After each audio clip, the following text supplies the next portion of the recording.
It's another subject, but he's part of the military machine that's come into existence since 2001.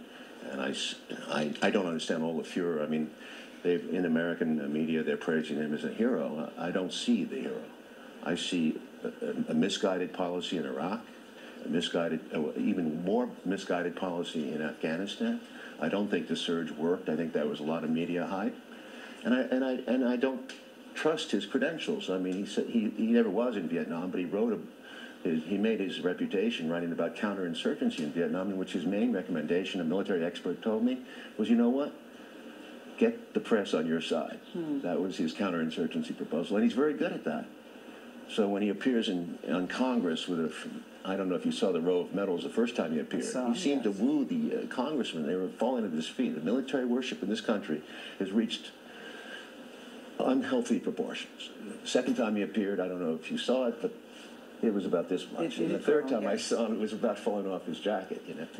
General Marshall, by example, in World War II, one of our great leaders, rarely wore his medals in public. Well, why should we not honor those who fought and died for this country? At the end of the day, it's civilian leadership that sends them to war.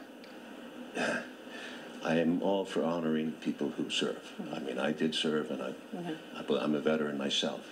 But I don't believe in false worship and hero worship and the kind of hysteria that we've seen. Petraeus has not a record of success in Iraq.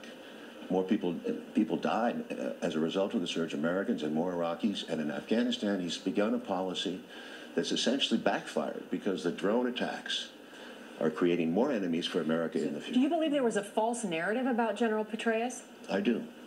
In what way? He was well, I don't know how it started, but he appeared out of the blue as a magic man who was going to solve the problem in Iraq. He was announced that he... Is this your own opinion, or is this based on... No, it was announced that he'd reversed the tide with the surge. You know, the surge is an interesting story. I mean, you can get into it. Michael Hastings knows a lot more about it, but essentially there's a lot of bribery going on when the U.S. goes into these situations, whether it's Vietnam, whether it's Iraq or Afghanistan. There's a lot of payment of money that goes on. We buy people off, and Petraeus played both sides of the Civil War. The surge also, that was in Mosul. The surge also was about convincing the Sunnis that they should turn on Al-Qaeda. That's correct, but originally we paid the Shiites to kill the Sunnis. Then we went the other way. We gave money to the Sunni tribal leaders to turn on Al-Qaeda. But they were so a lot of them were Al-Qaeda. And that's part of the reason. You give money, Charlie, to somebody in a war situation.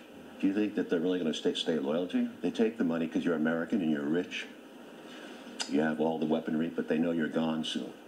When you're gone, they have their problem to live. They have to survive. Same thing in Vietnam. We bribed the place. We had a whole South Vietnamese government, which took our money, but didn't love us.